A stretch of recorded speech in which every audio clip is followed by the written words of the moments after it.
There we go. There we go. All right. Well, welcome everybody. Awesome. Yeah, thanks for being here, Rasmus. For those of you just tuning in, maybe for the first time, my name is Mark Mostalski. I am an independent educational consultant and own Mostalski Coaching Consulting. And today I'm joined. I'm super excited. I have a great guest here, Rasmus Bach, and I'm going to give Raz a chance to introduce himself and everything. But what I like to do through these is just have discussions and learn more about people, about their decisions around college, and even life after college. And I think today what you're going to hear is someone who has a really unique and fun story. In fact, I'm just going to highlight, Raz, I got to tell you, you're the first person, I just discovered this. You're the first person that has a Wikipedia page. Oh, yeah, that was I didn't know that either till probably like 2 years ago. And then my wife Lindley typed it in and she was like, you have a Wikipedia page? I was like, I didn't. It wasn't always there. I can tell you that. It must have popped up. I think around after COVID was when it came to, because that's when I started playing in Australia and played in a very good basketball league that was well known. But yeah. It doesn't mean Yeah. anything. It's some rando put it on there, but they were accurate, so good for them. Yeah, it was awesome. And Yeah. reading through it, that's one of the things I love about your story. I feel like every time I read through it, I learn things like, oh yeah, like because you have such a unique story. So thanks for being here. Thanks, Mark. Yeah. Um, No, I'm happy to be So here. yeah, so to just kind of kick things off, Raz, just because we'll get into more of your story and stuff through the questions, but just can you let the people that who are you and just a little bit of your background. Yeah, sure. So I originally was born in Denmark and then was fortunate to spend my childhood in Australia. My dad was an IT guy, so he had lots of opportunity to work around the world and he took it. We ended up moving to Texas in 2008, and that's where I got really serious with basketball. I was serious in Australia, and that's kind of one of the things my dad noticed when I was a kid. He's like, well, if I take this job in the US, maybe he's got a chance to, get a scholarship, play college basketball and so on, so on. So long story short, I achieved that dream. It helped that my parents gave me motivation. They looked at me and said, "We didn't realize how expensive college is in the U.S. You have an older brother. We're going to help him because he doesn't have any. He was an amazing athlete, but just wasn't fortunate to get a scholarship. He's that guy, like plays every sport, could never pick one. Great at everything, good at everything, not great at one thing. So anyway, so when they told me you need to get a scholarship, that was a great motivator. I was like, well, I better, otherwise I'm probably not going to college or I'm going to community college, right? Which is a great option too. My brother went that route and he ended up being University of Texas. But yeah, then 5 years at Fort Lewis College where you worked yourself and that's kind of where we met. And you knew my wife before that. And fun fact for everyone here, Mark ordained my wedding. So that was a very, very special day and our relationship's gotten stronger over the years. And Yeah, it was a privilege. I was glad to be. yeah. Yeah. So after college, which was 2018, then went overseas and played basketball for 6.5, 7 years. And that took me to ironically, two places I spent as a child, which was special for Lindley, my wife, because I got to show her Denmark, where I was born. She met all my family. And then again, Australia, where I spent my childhood, and she met all my friends. So yeah, I've had a very unique life, very fortunate life. It's had its struggles as everyone does, but I know how blessed I was to see that many cultures at a young age and travel the world. So I've always been curious what my total mileage is like on a plane. I think I'd be up there. So I bet you would be. I yeah. bet you would be. Now, certainly you inherited some pretty solid genes, right? Because both of your parents played handball at a pretty high Yes. level. Yeah, so for those that don't know, YouTube after this European handball or watch it during the next Olympics. It's an amazing sport. It's one of my favorites. But yeah, they both represented Australia in the Sydney 2000 Olympics, playing European handball. They actually retired in Denmark before we moved to Australia, played a pickup game of handball there, but it was in 97. And so I guess like they had started looking because right, when you're the host nation, you get a spot in every sport, no matter if you qualify or not. So the coach for the handball Australian team must have just been in the gym that day, saw him play, and was like, "Do you guys have passports? Do you want to be Australian?" Australians? So like I said, my family's been very fortunate with like things like that to happen. So Yeah. yeah, good genes for Uh, sure. Absolutely. So for those keeping track, we've got Denmark, Australia, New Zealand, Texas, Durango, Colorado, Yeah. Albuquerque. So Hmm. we're gonna get to know a lot about you. So, Rez, can you first talk about when you started growing your love for basketball, and it sounds like basketball was becoming your sport. What was it like when you started thinking about, well, how do I take this to the next level? Right. I'm good in high school. I want to think about college. There's lots of schools out there, right? There's like Yeah. 4,000 schools out there. What was that like for you to make that decision and navigate? How do I do this? Yeah, great question. There's a lot of different ways to do it. I think when I reflect back, I was definitely a little naive and egotistical, you could probably say. I was like, it's D1 or nothing for me. Like I was like, I know I'm good enough. That was my dream. That's all I wanted. And it, ironically, I didn't even have any like D2 or D3 schools offering me anything. I didn't have D1 schools offering me anything, but I just thought like I knew that's the level I was should be at and I'm good enough at. Um, yeah, it's a good question, Mark. I think when you're that age, you don't really know like, okay, what do I need to do to get to that level? It was more like it helps that I had parents that have been professional athletes, so Mhm. they always were kind of being like, "What did you do today? Did you shoot? Did you, work out? Did you, watch film? Whatever it was." That's a lesson they taught me early was you can do something every day.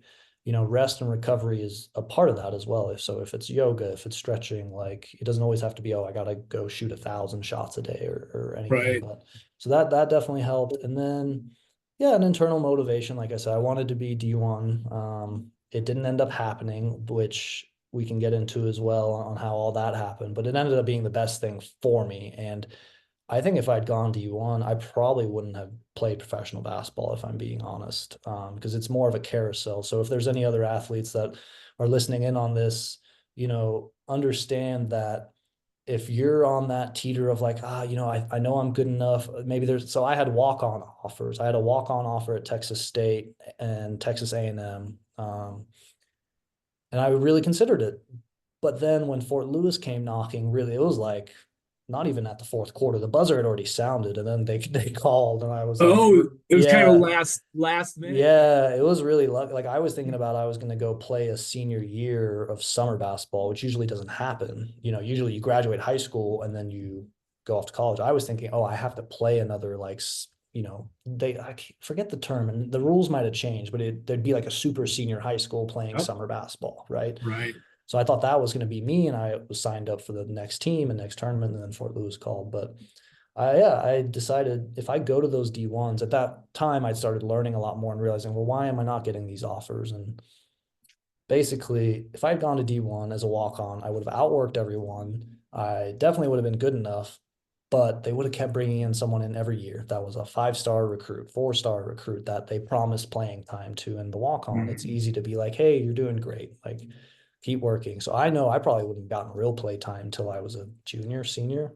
Whereas Mhm. when Fort Lewis, a Division II school, came knocking, it's like, oh, I can play right away and then I can develop my skills. So that's something to think about too, is if you're someone that has other options, if you have a D1 school and a D2 school, or if you have a D2 and a D3, like sometimes the lower level will be better for you because you'll get to play right away and you'll develop those skills. So yeah, that was probably a long answer to that question, but No, that I think at that age, it's just it wasn't anything unique that was like, oh, how do I get to this next level? It's just constantly trying to do something every day. And if you have a sport that you're passionate about, like you'll. Find a way. Mhm.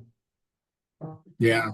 I think that's, one of the things I heard from you, if I can kind of summarize, you had to kind of come to grips with like what's the reality, Hmm. right? I mean, every good athlete is going to think they're great, right? That's what makes them great.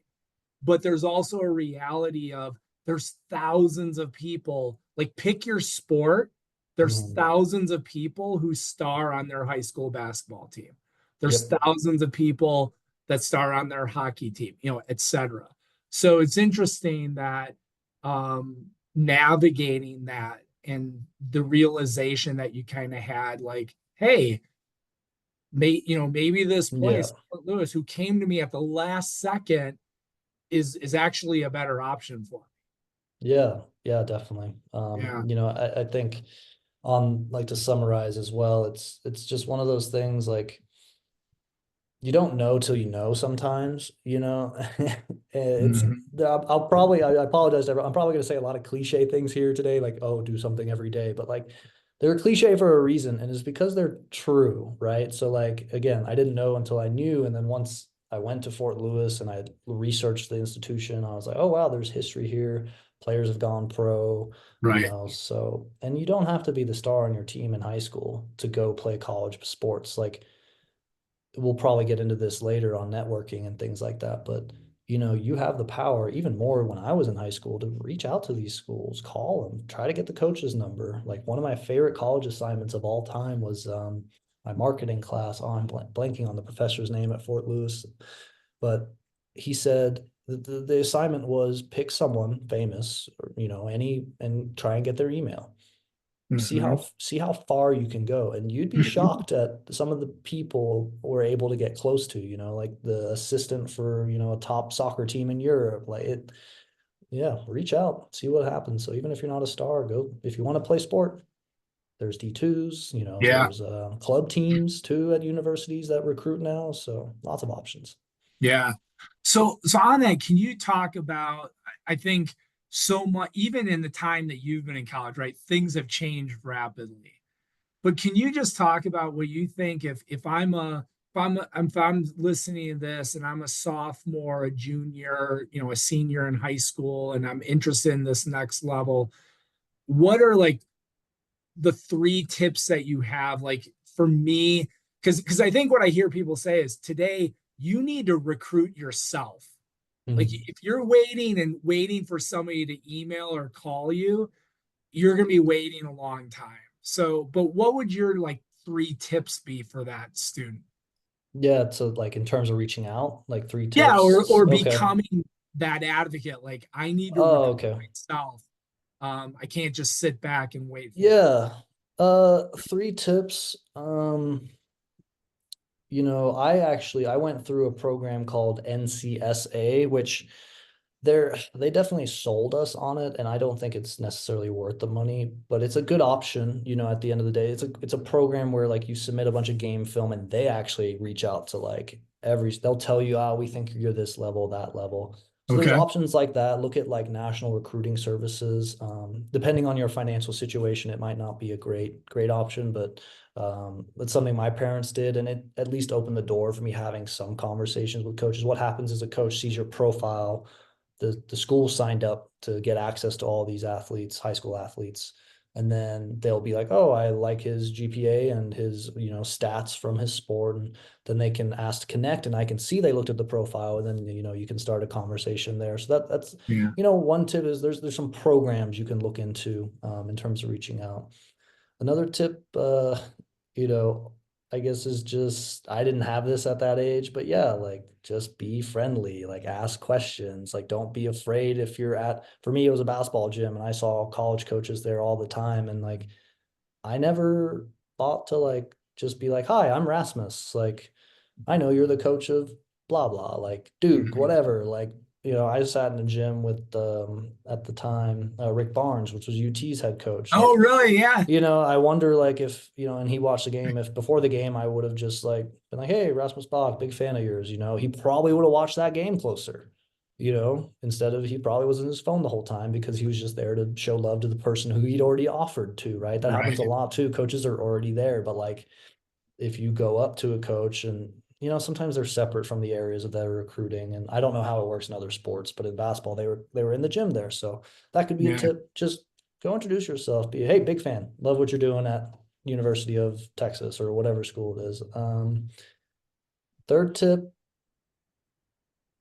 you're if you have siblings that are older, like this is again something I didn't do, but when I think about that time, like ask them like, do you have any friends that are going to play college sports? Like, what are they doing? How'd they get their scholarship? And I think 70%, 80% of the time it is based on your play, but there are lots of little things you can do to kind of Yeah. set yourself apart and, start working on your resume now. Like, Oh, like there you go. I regret this is one thing. If I have any advice for anybody, when I think back to high school and college, I did not take advantage of the programs that are available to you.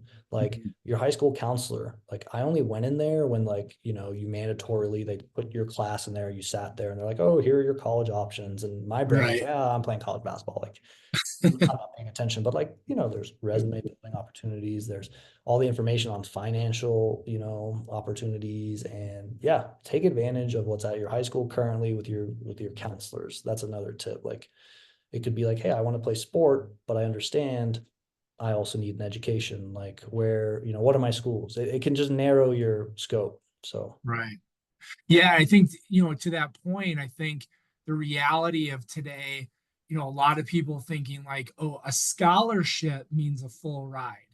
And yeah. that's not true in Mhm. most cases. So yeah, Yep. that's Yep. an important tip, definitely. Let's kind of fast forward now. So you had an amazing experience that, as a student athlete at Fort Lewis College. You met your future wife there, Yep. and which is probably the most important of all. But your degree and being successful as a student athlete. So now it's time to transition again, right? And most people, it's kind of like, do I go to grad school? Do I go out and get a job? But you Mhm. had that third option, which was, what do I do? How do I pursue? I still want to be an athlete. I want to play ball. And so you had that opportunity to go professional. Can you talk us through that? What was that like? Yeah, it was a cool experience because I was fortunate enough. Again, Fort Lewis was a top 25 Division two school basketball wise. So, agents kind of paid attention here and there. They would look at stats. So my going into my senior year, I probably had six agents call me before that Really? senior year started, just to, because at D2 levels, you're right, like lots of people, jobs, grad school, at our level, again, you have maybe one or two people. No, probably five in your entire conference that are considering going pro in their sport. So yeah, they just want to feel you out. Like, what are you thinking? And I told them all like, yep, professional basketball is what I want to do. So they stayed in contact with me throughout the whole year. And I had some friends that were playing professionally, and so I reached out to them, and they helped me navigate that as well. And if anyone here is listening to this call at this point, you can reach out to Mark and get my contact info because if you're dealing with an agent for the first time, it can be like scary. So definitely reach out to anyone that you know because there are a lot of scam artists out there, Mm. unfortunately, especially when you're playing in like I had friends that played in like Bosnia, or even I have a friend right now in Ukraine. It can be, they tell you they're going to do this and you get there and then it's like you're on your own and they don't pay you. So, but you're still playing, but yeah, it could be a tough time with agents. So definitely watch yourself if you're navigating that at any point. What was like kind of the rest of the question there? You were Well, just yeah, it's trying to just, like just how, navigating it. Yeah. yeah, just navigating. I mean, first And coming to getting, that decision, like, yeah, well, this is what I'm again, doing. my wife did a project and she said it was like I think one of her senior projects, it's like, her whole title is like speak your dreams, right? Mm. I think that's something very powerful in this world. Law of attraction is something I believe in and my wife believes in. If you want anything, you have to speak it. And it seems silly, especially, you go 10 years sometimes speaking something and you're like, oh, it's not happening. It's not happening. But like, just keep speaking it. In front of me, I have a dream board right here. Behind me, it's blurred, is my wife's dream board over there. Huh? Like we put up like what we want in this life and just seeing it every day. It kind of helps you. It reminds you, okay, this is what I want. This is why I'm working. It's for that. Hmm. So for me in basketball, it was like, this is what I want. I just kept speaking it, kept speaking it. And then when it happened, it was amazing. I loved it. I loved every second of it. Um, it was not glamorous, though, I will say, if anyone here is aspiring to be a professional athlete in their sport, unless you're going in the top league in the US, which is like, the four major league sports, or you're going, to one of the top countries in Europe, which depending on your sport, I think is like Spain, UK, um, Italy, France. There's some others again, depending on what sport you go, but like it can Right. be really rough. I for 7 years basically didn't save any money. I could live off basketball, but I wasn't saving any money. I didn't only until I made the NBL in Australia and I played there 3 seasons. Was in my last season, I was an injury replacement player. So I Mm. really didn't make any money that year. But like the two prior seasons, I was a fully contracted player. And I finally was like enough to like, oh, okay, like now I can put, a couple $100 away a month. But before that, it was just paycheck to paycheck for 6 years, which I loved, but it can be very hard on some people. Yeah. Wow. What would you want, people to know? Um, we're familiar with, like, oh, the NBA, right? And that's what Mm. so many people like to your point, that's being a Yeah. professional. You were in, like Randers and in Yeah. Denmark and stuff like that. What would you say are some of the biggest takeaways from that time of being in these different parts as a professional athlete that that were so valuable to you? Yeah, I think the first thing that pops into mind kind of goes back to what I was saying about speaking your dreams is ironically, I was someone that said I want to be a professional basketball player, but you know what I should have said? I want to be an NBA player. Uh, Ah, so that's a tip I think for anyone. Get specific with your goals, right? They say these SMART goals, specific, measurable, attainable. I forget what the R is. T. So time is the T, but I can't yeah. remember. So get as specific as you can. So I know it. I kind of think if I had said I'm going to be in the NBA, I want to be in the NBA, I probably would have got there. Mm, I got close. I got a call from the Knicks one time about trying to do a workout and a 10-day contract and ended up not working out. But mhm. I truly think if you can get specific with that goal, it can really help you. But just the big takeaway being in these I was from Denmark, hadn't ever lived in Honest, but culturally there was, a lot of big Muslim culture where I was living, and that was something really cool. And I think what both Lindley and I learned throughout that time is, there's so many different ways to live life. None of it is wrong. It's just people are who they are, they're raised who they are, and you can always find common ground. And I Yeah. think especially the last few years in the US, as everyone says, it's been very divisive, but where I'm from is there was never only two parties politically. Like Australia has multiple parties, Denmark has multiple parties. So I think having conversations about things is a lot easier. Mm, Here in the US, it kind of becomes like, whose side are you on? And it's like, well, no, I just want to talk about issues. But so yeah, I think being overseas for 6 years just taught me and my wife like there are so many things in this world that most people don't get to see, most people don't get to experience, but it's a different life, but it's a good life. There's no wrong way to live these years you have on earth. So as long as you're happy. And I realized towards the end of my career I wasn't happy, and it was time for a change. So okay.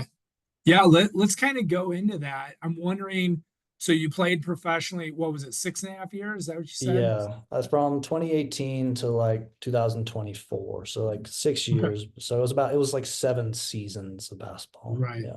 So I have to believe, right? Well, like again, for greatness to be a basketball player, like your mind has to be, I'm an athlete, right? I'm playing basketball. And then I'm wondering, but at some point you start making that what's next. And I'm Mhm. wondering when did that start to happen? Whether was it conversations with Lindley? Was it, was it one day you were sitting Yeah. on the bench and you had sore knees and you're like, I wonder what's next? Like what was that like?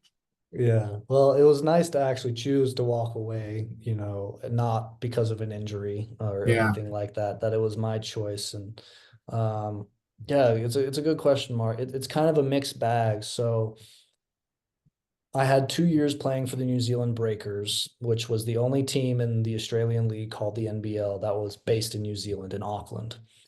And I got signed there during COVID. So Lindley says we got bamboozled because I signed my contract. We were moving to New Zealand, but it was COVID. So our team was relocated to Australia. So we were in basically for 18 months traveling from hotel to hotel with Wow. wives. Some of my teammates had kids, you know, like every couple weeks or probably every 2 weeks to 6 weeks depending on running away from the COVID infection and the league trying to get us to play games. Yeah, we were moving different states in Australia, different hotels, had a whole team. So that wore us out a little bit. um just with basketball, you're like, wow, like we don't have a home, like we're living out of a suitcase. We already were doing that in Denmark, but we had an apartment which we came back to all the time. And then after those 2 years with New Zealand, they didn't re-sign me, and I had the opportunity to go play with the Bullets. I was fighting for a roster spot, and they were in Brisbane, Australia. Hmm. They didn't have a roster spot for me, but they wanted me, so they offered me an injury reserve, and I was very happy. The Bullets were the team I grew up as a kid watching, so it was a Oh, full circle moment for me. I actually always said as well, get specific with your dreams. That was something I said. I wanted to play for the Bullets one day, and it oh happened. wow. Yeah. There's a photo of me. Is it in? No, it's not in here. It's downstairs. But of me as a kid in Bullets gear, like cheering in the stands, and now like we have that side by side with me in my jersey. So Oh, that's pretty. that's awesome. Yeah, that's a pretty cool thing. But that year, I was fortunate that there were a lot of injuries. And I ended up starting out of a 26 game season. I started 8 games. So if you think going from an injury reserve player, there's 12, was it 12 roster? Yeah, 12 that suited up, 15 or 16 on the total roster. So injuries happen. I'm in the 12-man roster. Now, within 2 games of me being on the 12-man roster, I'm starting. And I start Wow. eight, like 5 straight games and then started a couple others. Yes, there's lots of injuries, but the coaching staff obviously knew, oh, like he helps us when we play better with him on the floor. So let's use him. I Mhm. never was put in the situations in games where I was in crunch time though. And that always bothered me a little bit because it's like, well, if you have me in and I'm starting and you know my value, but long story short, at the end of the year, I went to the coaches and said, hey, like I really want, to be on this team again next year. It wasn't even at the end of the season actually. There was about, oh, that's right. Sorry, I'm remembering this incorrectly. A lot's happened in the last few years. There was about 5 games left, and I went to the coaches like, hey, like you're starting me, like why am I not in like the end game time? Like, you see my value. And I also talked about next season with them, but they basically looked at me and said, look, like we're paying a few guys on this team like a lot of money, and we have to play these guys because otherwise, my boss, the manager, is going to get upset. And I'm like, so you don't want Mhm. to play the best players to help us win? He's like, Raz, I do want to, but I need to have a job next year. And if I'm going to go down, we were also having a terrible season, by the way. We'd only won like 7 games. So he was like, if I'm going to go down with this ship, I'm going to go down with the highest paid players. And so management thinks I'm like, well, we played the guys we paid the most and who we thought were going to Right. be the best players, right? And that's life. It doesn't always turn out. Any job, you see it all the time. Like someone's getting paid a lot more than you, but like, hey, I'm better at my job than them, but I make a lot less. Like that's what was going on. And Yeah. if you ask Lindley this question, she would say I had been struggling for months Mhm. depression wise. I didn't notice it. I was just, frustrated, had some, came home angry at the situation. I'm not getting paid very much this year. Like that's what hurt us too. I went from a fully rostered player, and I'll be transparent, probably making 70K USD wise, which was good for basketball. I mean, I'm living off basketball, right? And then to Mhm. that year making like 25K. So that was a Yeah. big shift. Big So difference. right, like even though like I love basketball, I'm playing, I'm proving myself, I'm out beating these guys that are all higher paid than me. Mhm. Lindley could see on me. It had the last 2 years of New Zealand, and then this had really started weighing on me. And it all just kind of came down one day.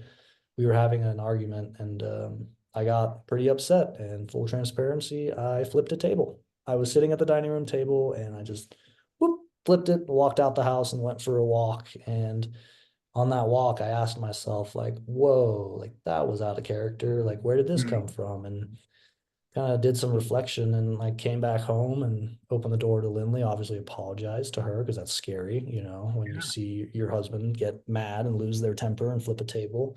Um, and I just looked at her and said, I don't think I like basketball anymore.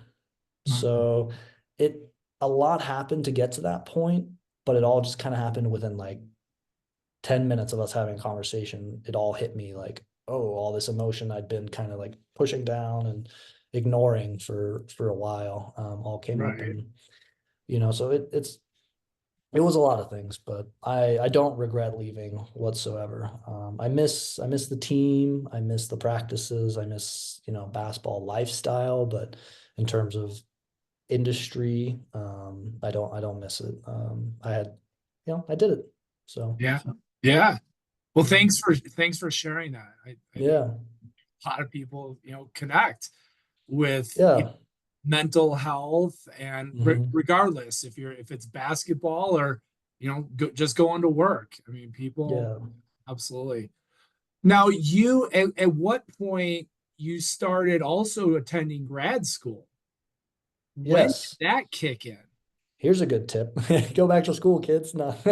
Um, well, I had so much free time in Denmark, right? Like playing professional sport was almost like college 2.0, except now I don't have class. Like now I'm getting paid to play basketball and I practice twice a day. So like that was a little different. It was more practice, more workouts.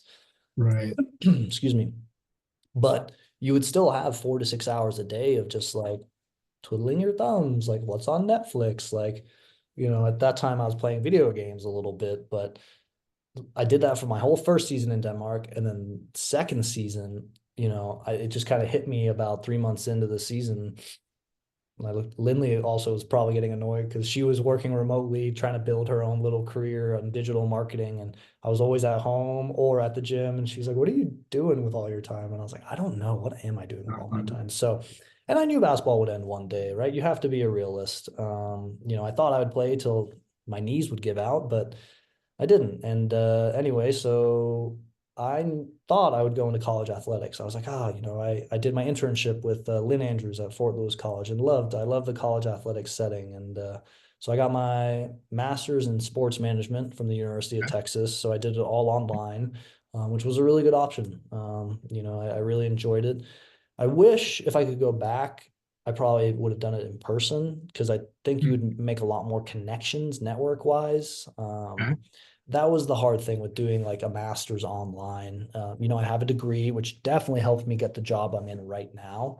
And we can probably talk about that here in a little of Yeah. this industry and how I got here. But yeah, online's a great option. You can get your degree, but if you can, I couldn't, I had to do it online. But if you Right. can, try to do it in person because I think, I don't have quite a network at UT. I have the name associated on my resume, but other than the one professor I kind of connected with because I had two classes with him, I like Mhm. didn't really connect with students. I didn't really connect with the other professors. So it was good. It took me 2 years to get my master's online. So, and I just slowly did it one class a semester type of thing. So yeah, Right. it was good. Okay.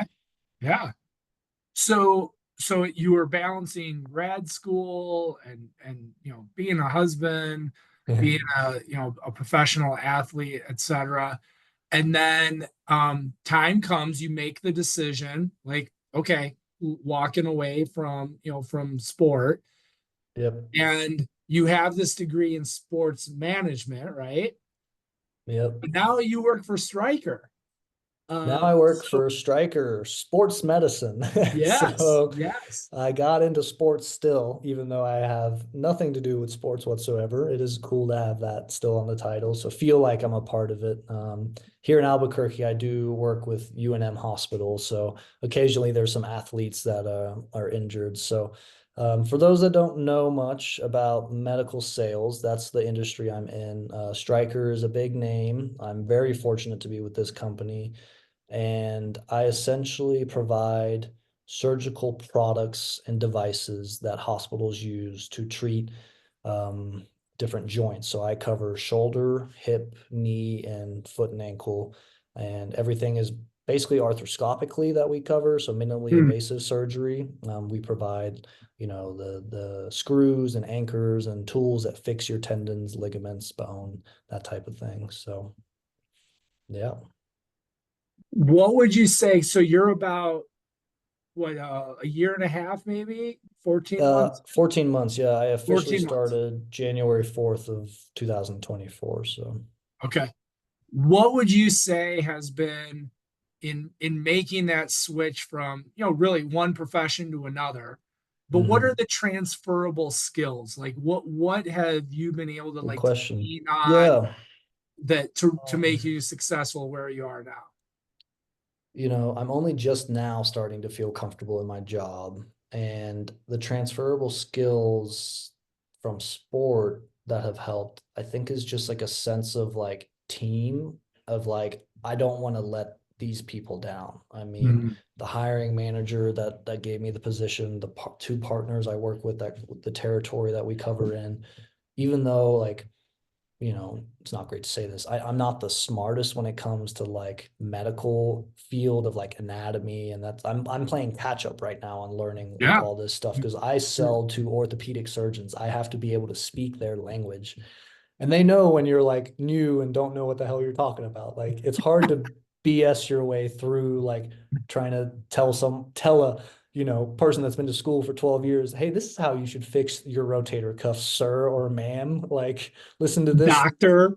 30-year-old, right? Like what do I know, right? So just being on a team, like understanding like, okay, it doesn't matter what hour of the day it is. Like I don't really have a set work schedule. I think on Mhm. average I'm probably working from 6 to 6, but there's days where I'm up on my computer till 8. There's days where I don't start till 10. But like, that's a skill with sport that has really transferred into this corporate world of like being willing to work whenever the work needs to be done. I Mm. think anyone that's an athlete listening, or someone that's a good student trying to get a scholarship, you realize, oh, I got to study when I need to study. I got to work out when I need to work out. Like it doesn't matter what the time of day is. So sports definitely helped me with that. Um, Sense of teamwork, and then accountability. Like I think I just said, I don't want to let these people down. So it's kind of Mhm. like this internal, like, okay, I may not know what I'm doing, but I'm gonna figure it out. Yeah. Yeah. Um, I think earlier you were going to allude to this, but whether from Fort Lewis and being on the team there, and then how has networking helped you? I mean, you earlier you know Yeah. people all around the world. Well, my wife, and she's a master at Yeah, this. And it's a skill that I wish I'd been paying more attention to back in college, because I think now networking is the most important thing. It's the only reason I have this job. It's your resume helps. So going back to my master's, the reason I think I got this job, it helped get my resume probably to the top of that list, right? A lot of these corporate jobs value continued learning. They want to see someone. Do they, keep studying? Do they keep pushing themselves, learning, trying new things? So my master's showed, hey, this guy values education, which is what this job. I'm learning something new, right. every day. But I was also, I mean, I stopped playing basketball in August, or actually end of July, doesn't matter, Mm. August, and didn't get hired till January. So there was like 6 months there while I was unemployed, and all I was doing for 6 months was networking.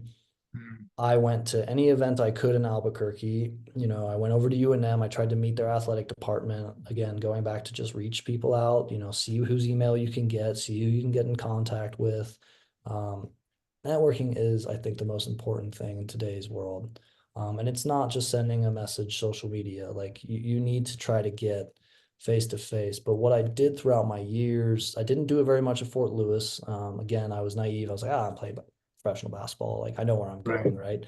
But once I got overseas, and I realized, oh, this thing, especially in my last year and a half in Australia, I was like, okay, like this might be coming to an end. Any higher up person or another team or a coach that I had a second to talk to, like I just went over and introduced myself, asked them, how'd you get your position? Like, what have you done for years? What do I need to do to like have the opportunity to be in your position? Questions like that. Like I wanted to be an athletic director, I thought at the time. So I leaned a lot on Lynn Andrews, that connection I'd made, but I just went on to LinkedIn and I started messaging people just like, and it helped. Again, this is where UT, having a bigger school name as my master's definitely helped, because, they would see, oh, UT connection. Okay, I'll message him back. But I got to meet with the head of Denver's sports commission, for coffee. And simply all I did was, hey, I'm in Denver for the weekend. Um, this is me looking for a job, would love to pick your brain and buy you coffee. You know, I sent probably 300 of those messages. I only Mhm. probably heard back from 20, but it was worth it, that time, like to get to sit down with this guy. And it led to nothing. I didn't get a job at Denver Sports Commission. I've talked to him once since then, just, saying thank you for your time. I'm working here now. If I can ever help, let me know, type of Right. deal. But it's those small things that you don't think, it's like gardening, right? You got to plant these little seeds. Yeah, plant the seeds. Plant the seeds, speak your dreams, because you don't know when it's going to come back. And it's Mhm. hard. Like anyone listening, I don't have it figured out. I'll be the first one to tell you. I'm still trying to figure out this job. And I don't know if I'm going to do this for another year. I looked at pilot school the other day for fun. I was like, oh, this sounds cool. This could be a cool career path. Right. My sister-in-law went down that path and she quit it, but I'm like, well, I don't know. Her experience, I was like, doesn't sound too bad. So, it's I think as we get older, you just realize like how important community networking, that these people are. And it was my generation, we were really starting to be on our phones, but now the next generation is so much more on their phones. It's like, Right. that's a powerful thing. Use it, but use it more to like, I don't follow up, right? Not like start the conversation, which sometimes you do need to start the conversation on there, but do your research and then get out in the real world. Um, you know, I love that. I think that's a great tip. I think yeah, I love that. Like, yes, reach out, but then, like, let's get a phone call. Let's meet for coffee. Let's yeah, do it face to face. I mean, obviously, mm, maybe it's a Zoom like we're doing, yep, but yep, don't rely on, the yeah. instant messenger. And I'm in sales now, and I can't tell you how many times I've been shot down. You just have to keep getting back up. Mhm. And sometimes you feel like you might annoy people, but like if you sent one email to, hey, look, you're trying to get recruited to go play soccer at University of New Mexico. If you just reach out to the coach once, you don't hear anything back, reach out again, reach out again, reach out again, reach out again, reach out. Like you should probably do minimum 5 touch points. I would even say 10. At some point, they might say, stop emailing me. And then you're like, Right. oh, okay. But if they never say that, like you don't know if they're reading it. You don't know, like maybe you have the wrong email address, check that. But you know, you never know. Like maybe they've just been busy and ignoring it, and then they, okay, who is this person? Like a lot of times, like again, cliche term coming, everyone watch out, the squeaky wheel gets the oil. That's Lindley taught me that, right? Like I it looks like I have this together, but I'm still learning, I'm still figuring out. But what I've learned is yes, Yeah. networking, speaking your dreams, doing something every day, is super important. And I'm someone that's dealt with depression and battled that and still am, and I'm going to therapy and like we all have our stuff, but just know that it all will work out. It Yeah. might not be how you expect it, but it will. And if I have any other tips, it's try to get expectations as low as you can, because then you can't get disappointed. Again, another Mm. cliche term, but it's true because I expected I was going to go play basketball for 12 to 15 years, as long as I could. And that expectation is why I had my explosion as well when I flipped that desk, because I thought, Mm. it's like, no, this wasn't the plan, like I was gonna be this and that. And it's like Right. it walking away now is gonna end up being the best thing for me. I just can't see it until, 20 years down the road. Cause now I'm actually saving money. It's great. There you go. Oh, Yeah. that's awesome. That's awesome. Well, Raz, it kind of wrapping things up here. And I first I really appreciate what you've shared. Not just your professional and academic journey, but your vulnerability with sharing the challenges and mental health and depression. I think that's incredibly valuable, and I know I appreciate that. Is there any other final tip or anything that you'd like to share, whether it's for that high school student thinking about it, or like yourself, a young professional that's what's next for me? Yeah, a good question. I think, most the people that is a pretty mixed bag of like who you work with, young Yeah, professionals, yeah, high schools. Okay.